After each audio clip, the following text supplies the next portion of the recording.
We enter into this time and this place to join our hearts and minds together. We come to this place, the doors open, the heat comes on, the biscuits are laid, the water heats, and you all come. What is it we come here seeking? Many things, too many to mention them all. Yet, it is likely that some common longings draw us to be with one another, to remember what is important in life, to be challenged to live more truly, more deeply, to live with integrity and kindness, and with hope and with love, to feel the company of those who seek a common path, to be renewed in our faith, in the promise of this life, to be strengthened, and to find the courage to continue to do what we must do, day after day, world without end. Even if your longings are different to these, you are welcome here. Even if you do not have the strength and the courage to pass along, you are welcome here. You're welcome here in your grief and in your joy to be within this circle of companions. We gather here. It is good to be together.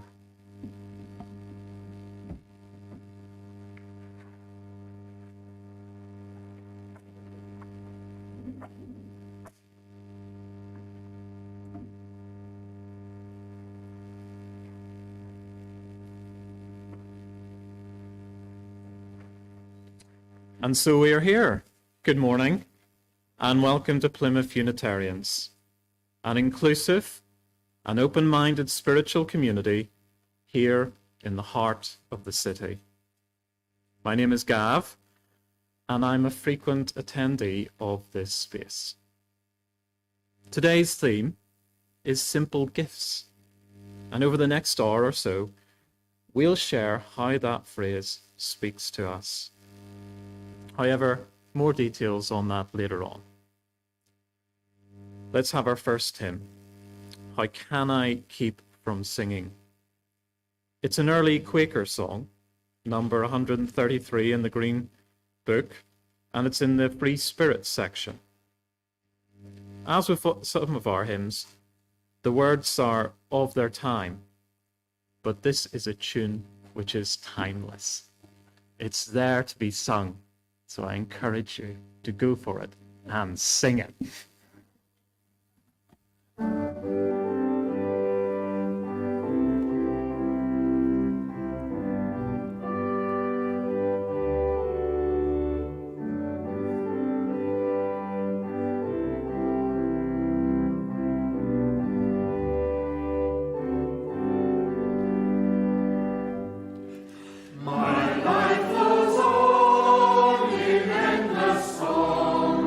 Above the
So time now to explore our theme. In a moment, if you so wish, I'll invite you to come to the pulpit and share how the theme speaks to you.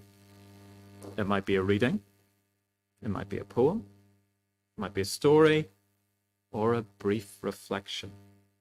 Basically, whatever works well for you. I should say that there'll be 3 rounds or 3 opportunities to share. So there's no rush. We're on Devon time. It's fine. Speak if and when you feel ready. Think of the first hymn was Quaker inspired, or it has Quaker roots. And it's that idea when you're in a Quaker meeting, that you move when the Spirit tells you to move. And it's the same sort of process here. During each of the 3 rounds, there occasionally might be some moments of silence between contributions. That's okay. Enjoy it. Those brief moments of stillness are in themselves precious gifts. Use them in whatever way works best for you. So I'm going to start off by sharing a piece from Joan, one of our regular Zoom attendees. Now, the piece that Joan has very kindly shared is it's her response to a reflection in a book I assume, called A Dream Too Wild, Emerson's Meditations for Every Day of the Year. Sounds fab, doesn't it? So I'm going to read the stimulus that Joan would have received. I'm going to share then the question that came with the stimulus, and then Joan's response. A dream too wild. The only gift is a portion of yourself. You must bleed for me, therefore the poet brings his poem, the shepherd his lamb, the farmer corn, the miner a gem, the sailor coral and shells, the painter his picture, the girl a handkerchief of her own sewing. This is right and pleasing, for it restores society insofar as to its primary basis, when a man's biography is conveyed in his gift, and every man's wealth is conveyed in his gift, and every man's wealth is an index of his merit. But it is a cold, lifeless business when you go to the shops to buy me something which does not represent your life and talent, but a goldsmith's. The question that was then posed was, when was the last time you made a gift for someone? What gift can you make by your own hands? Joan's reflection was as follows. Each morning, I read from this book the entry for that day. Sometimes the entry by Emerson, and the following question is posed by the editor. They leave an indelible mark on me and perhaps change my thinking and behavior in some way. This reading was just one of them. My sister, who died some years ago, was very talented with her hands, and she always made me something special for my birthday and Christmas. When she visited from her home in Canada, she would bring her delicious homemade chocolate. Unlike my sister, I'm not talented with my hands, but towards the end of her life, as we met on Skype each week, she would want me to play the violin for her. I'm really not much good at all, but she was just happy to hear me play some simple pieces. I think perhaps it took us back to her childhood, when she would be drawing or painting, whilst I scraped away on the fiddle. The important thing was that she my apologies. The important thing was that she appreciated receiving the gift from her little sister, as I had been in awe of her talents. The giving and receiving by each of us was a giving of ourselves. Whatever our gifts were, that they came from who we were, made us both very happy indeed.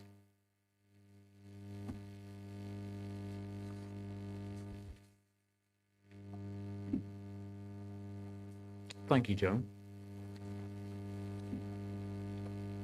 So the pulpit is now yours. In this round, again, don't forget we'll have 3, so don't need to get everyone done in one go. Maybe if we have, for those who are ready, maybe time for 3 contributions, and then we'll have our next hymn. Would that work well? Thank you. Someone had to go first. For me, the greatest gift that we have for each other is the gift of presence and the gift of witnessing each other without judgment, with love. And so a very confused 20-year-old young man, I came across this poem, which was my first intimation as to what presence could possibly be, because I had no idea about it. It's a poem called, it's actually a song, but I'm going to read it as a poem because it works better for me that way. It's a poem called The Wizard of Iz by a gentleman called Tom Rapp, who played for a group called Pearls Before Swine back in 1968 or 69. Everything you see all around you will roll away on wheels of tomorrow, down misty willow rivers of because, into the land of was. You know you only have to be my friend. The world outside can teach and astound you. Build a wall, it will only surround you. Walls were only built to fall, my friend. They'll never shelter anyone you've been. Just enjoy the spell that you're under. Look around. Sunshine surrounds you. It has always had to hide.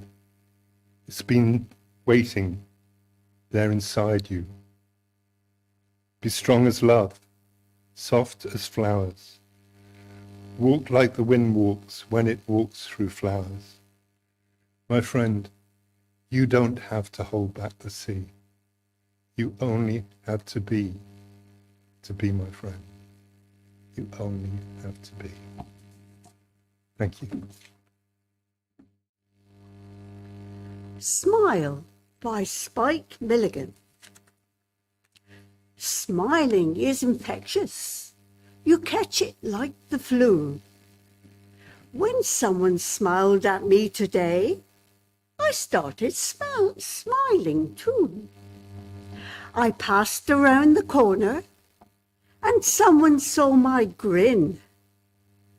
When he smiled, I realized I passed it on to him. I thought about that smile, then realized its worth. A single smile, just like mine, could travel around the earth. So if you feel a smile begin, don't leave it undetected. Let's start an epidemic quick and get the world infected. Simple gifts. it's really nice that the church can open up to its congregation in a way like this. I think that's a gift which isn't displayed by many churches or people in this day and age. So I want to appreciate the church for doing this. That's a gift. And as my anecdote, I want to share that I saw a sort of married couple, and the man bent down to the woman and gave her a little peck on the cheek and said, "You right, love?" And that's all it took. And it cheered her up. And it cheered me up to see it as well.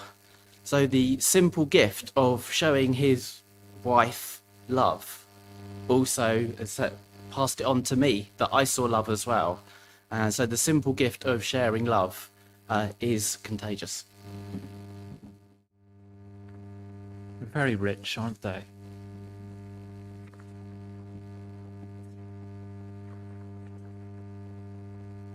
Let's have another hymn.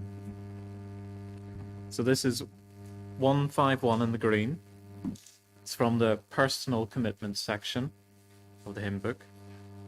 And it is a beautifully adapted version of the Irish hymn, Be Thou My Vision. Well, there had to be an Irish element in there somewhere, didn't there? Had to be. So yeah, again, enjoy.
So we now enter our second round of sharing.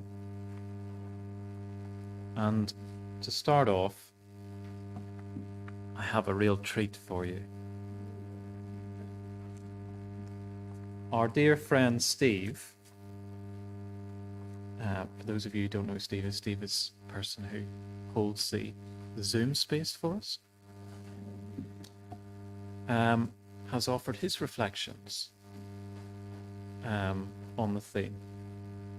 And it's beautiful, so thank you, Steve. And it goes something like so.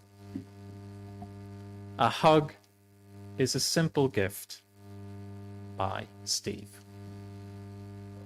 I love hugs. As primates, We are wired to express affection through hugging. Even chimps do it. I regularly hug several church members every week. They're what's termed hello hugs. This type of hug is usually employed when greeting a friend you have not seen for a while. It's the standard and most common type of non-intimate hug, usually lasting a few seconds and can be performed using one arm or two. I didn't get many hugs growing up. Not sure if it was a generation thing, but my parents just weren't huggers. Many people consider hugging a feminine act, and this is part of the reason why it is so acceptable for women to hug other women. I think this is why my parents' generation didn't hug their boys. My dogs, however, loved hugs, or acted like they did. I still love hugging animals, mainly dogs and a few friendly cats. However, be aware that not all animals and people like a hug or want a hug from you.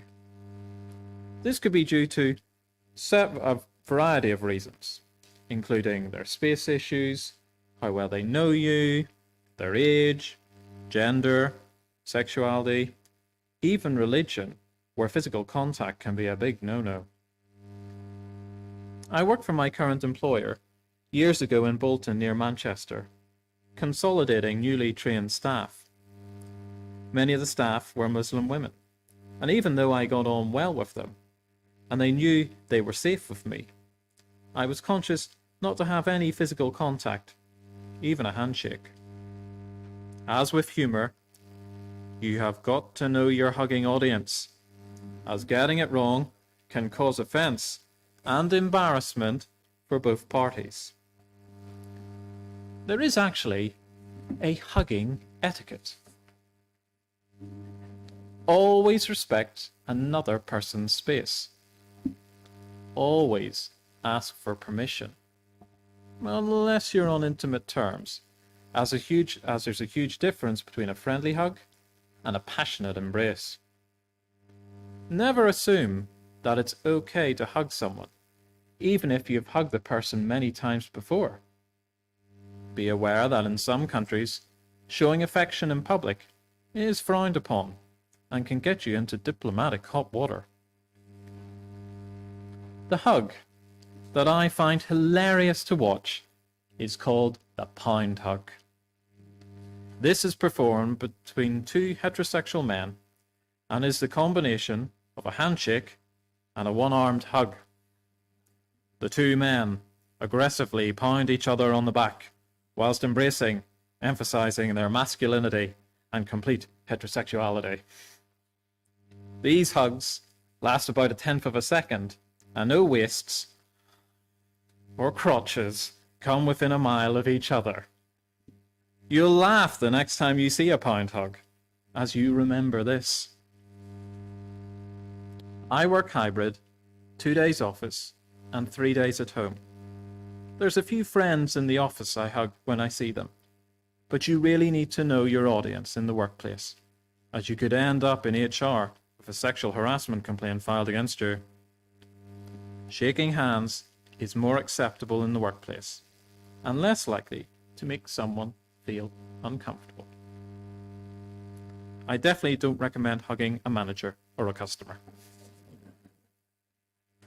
When we hug, our bodies release feel-good hormones called oxytocin, dopamine, and serotonin, sometimes called happy hormones.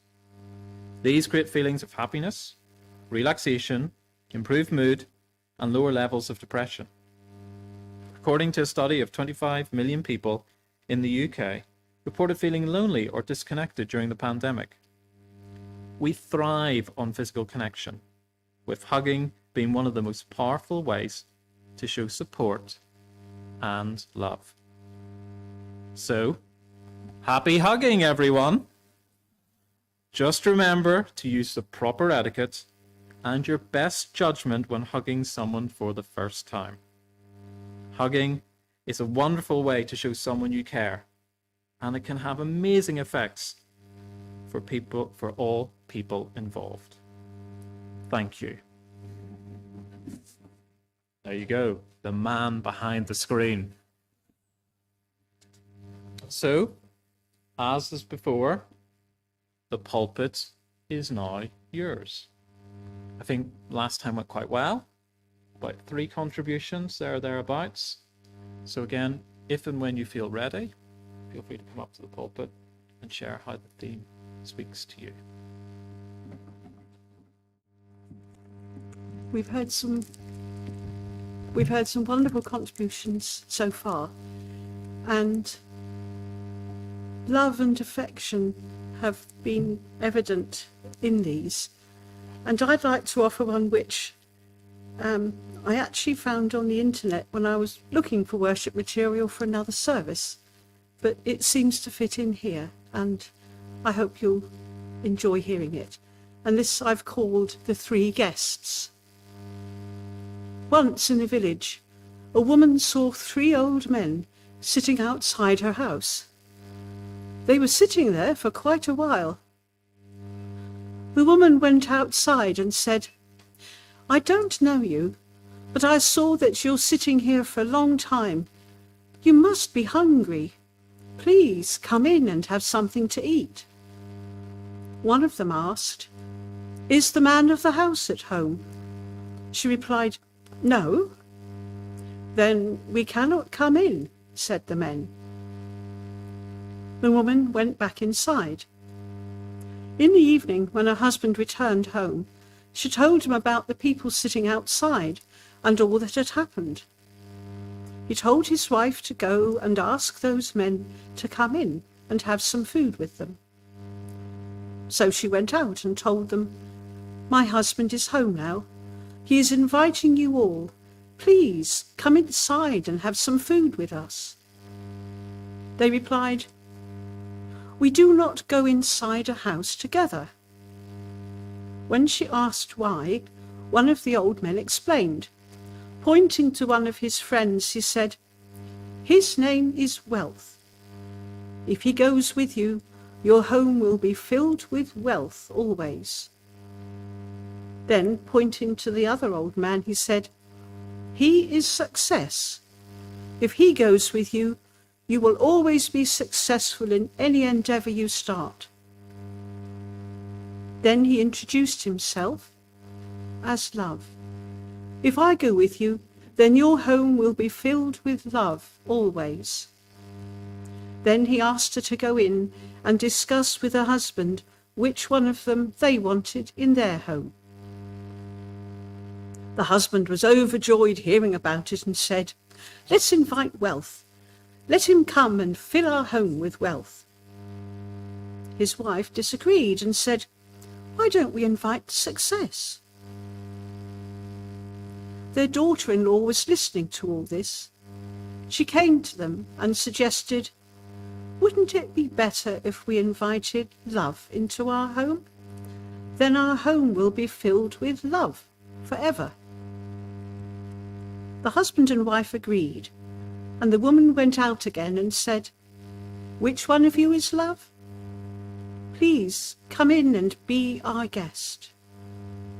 So Love got up and started walking toward the house. Then the other 2 also got up and started following him.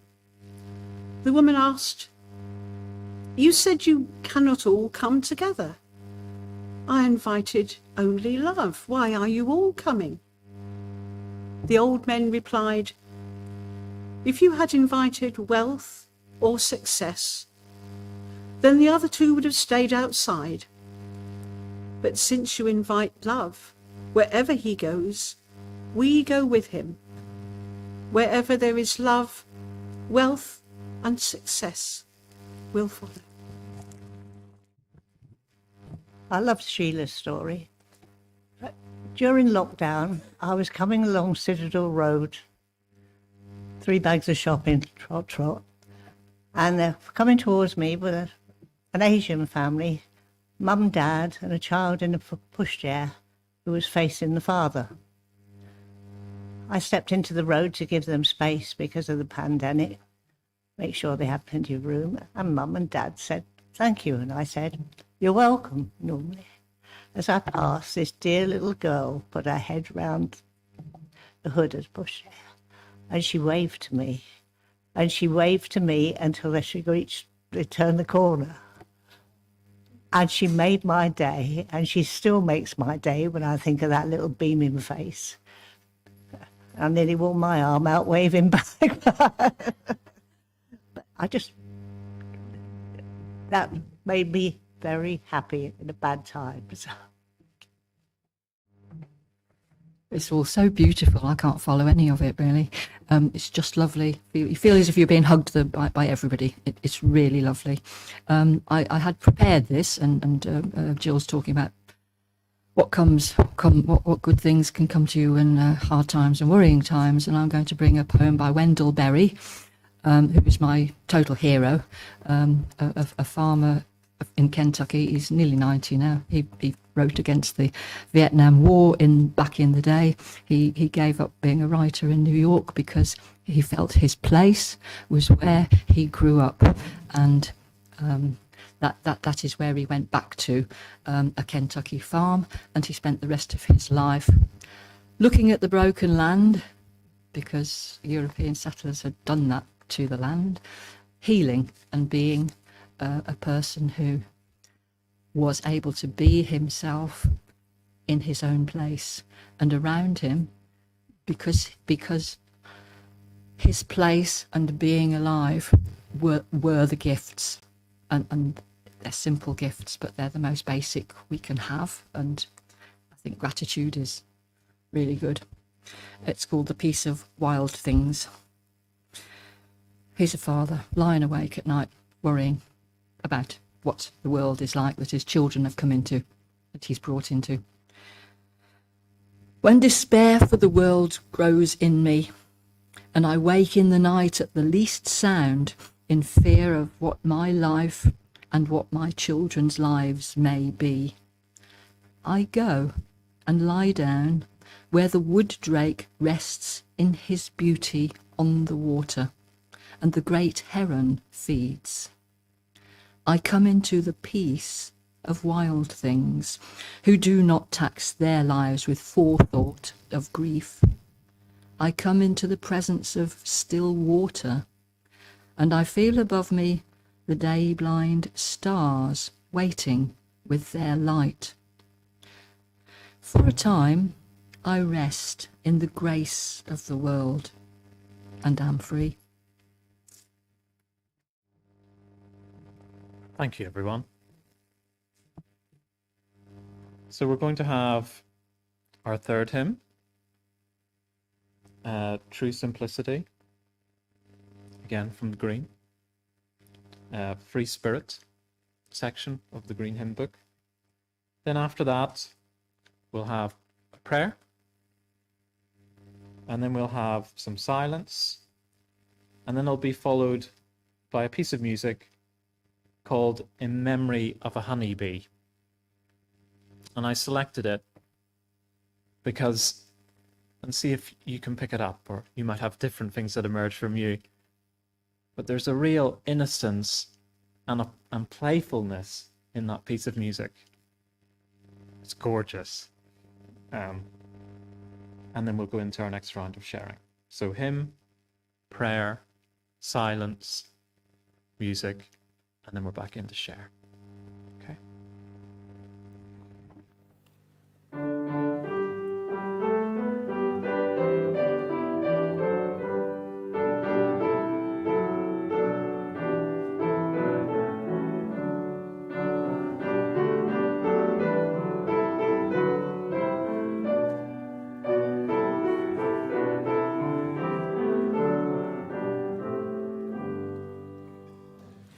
True simplicity.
here to love. We are here to love each other, to love our frail, wounded selves, to love our broken world, and to love its suffering people. Let us worship so that love will flow. That's by the Reverend Cliff Reed.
So we'll now enter our third and final round of sharing. So it's an opportunity if you would like to contribute and you haven't yet had an opportunity to do so. The pulpit is yours. And it's also an opportunity for anyone that maybe something has emerged for you since listening to the reflections of others that you'd like to share. Or maybe there's a question that you're leaving with. The pulpit is yours. I was listening very carefully to what Steve had to say about hugging. Well, I had a very sad experience, like never before in my life. And that was when I was visiting my Tunisian husband's family. They live in the mountains in Tunisia. And I remember my husband always complaining, oh, my mother has never shown me any affection. I thought to myself, funny, how can that be? And then, it made him very unhappy. And anyway, as I was visiting, he said to me, watch. And his mother was standing with us in the room. He went up to her and gave her a hug.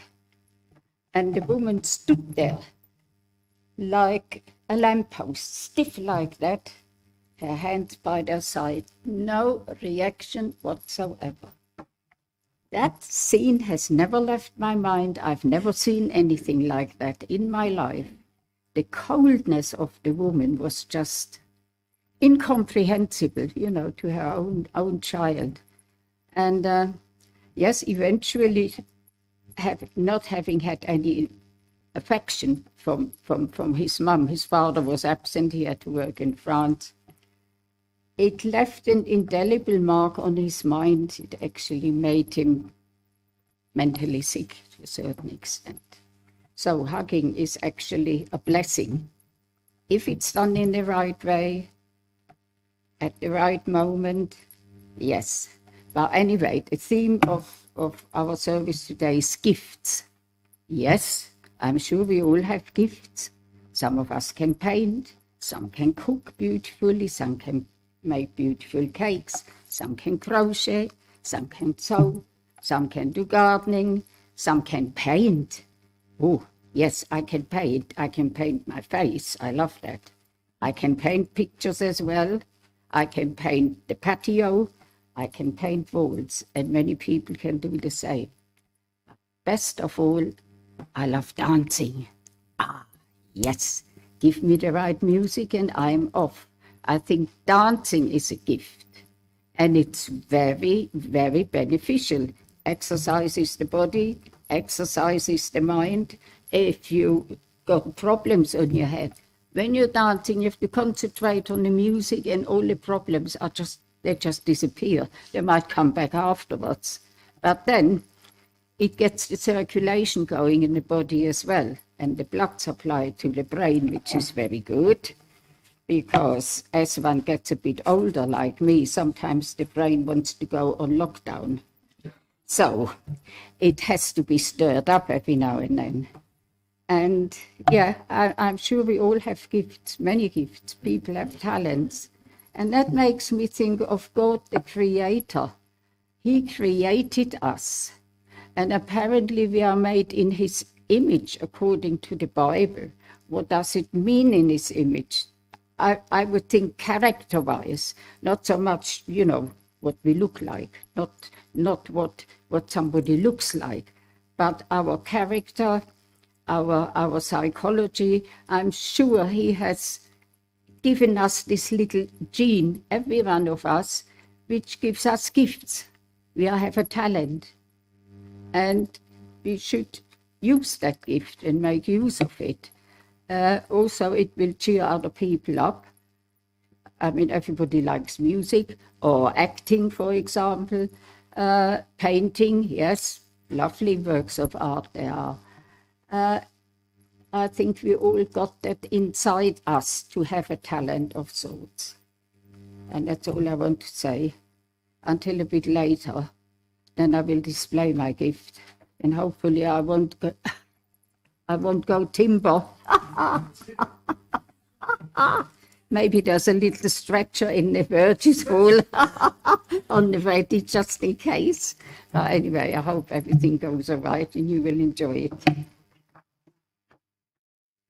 Morning, everyone. When Gav first said the theme of the service was simple gifts, there was just one thing that came to mind for me, and that's this. It's my Cornish library card. So I'm being greedy. I've got two things. Three if we count the card. I've got a quote and a short poem to read. So to me, libraries are a simple gift. You know, you don't have to have anything to join one. You don't even have to have a fixed abode. And they are a source of not just books, but information, support, access to the internet, you know, to connect with other people. There's just so many things. And for me personally, they've always been a massive source of comfort. And I wouldn't have read half the books I've been blessed to read if it wasn't for the library. So first of all, there's a quote by Libba Bray, who is an American author. The library card is a passport to wonders and miracles, glimpses into other lives, religions, experiences, the hopes and dreams and strivings of all human beings. And it is this passport that opens our eyes and hearts to the world beyond our front doors. That is one of our best hopes against tyranny, xenophobia, hopelessness, despair, anarchy, and ignorance. And then there's a poem by Alberto Rios, who's an American poet, called Don't Go Into the Library. The library is dangerous. Don't go in. If you do, you know what will happen. It's like a pet store or a bakery. Every single time you'll come out of there holding something in your arms. Those novels with their big eyes, and those no-nonsense, all-muscle greyhounds and Dobermans, all non-fiction and business. Cuddly when they're young, but then the first page is turned. The donut scent of it all. Knowledge. The aroma of coffee being made. In all those books, something for everyone. The deli offerings of civilization itself. The library is the book of books. It's concrete and wood and glass covers, keeping within them the very big, very long story of everything. The library is dangerous, full of answers. If you go inside, you may not come out the same person you went in. Thank you.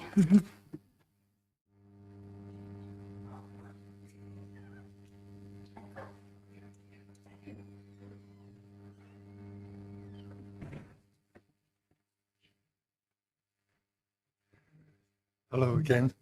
Since I was first, I thought maybe I could go last as well. Be cheeky. This is a book called The Radiant Sutras, and it's an ancient Hindu text that was translated not so long back. And it carries on with the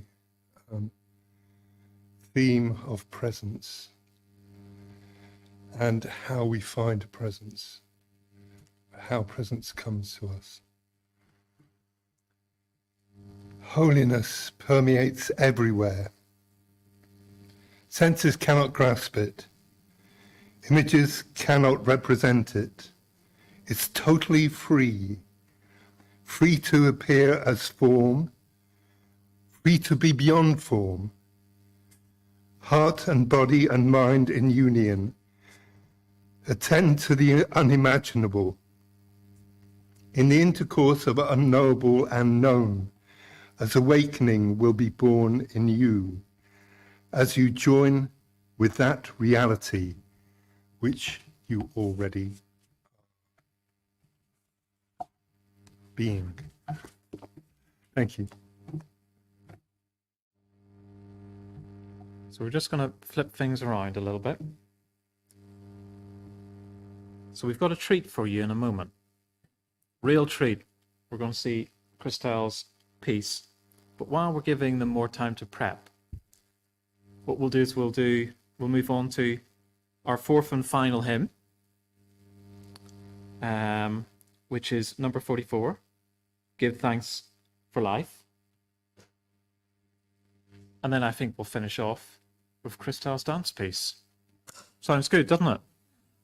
Let's go for it. So, Purple 44 is a gift.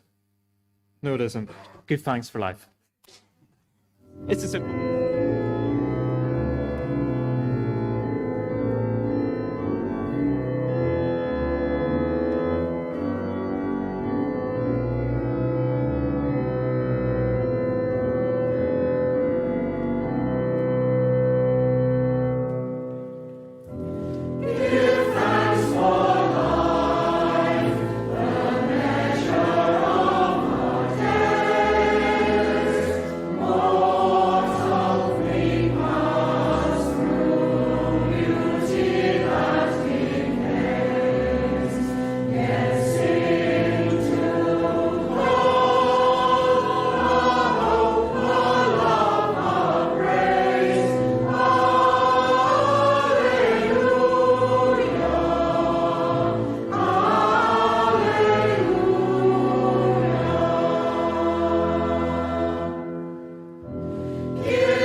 My thanks to all of you for contributing.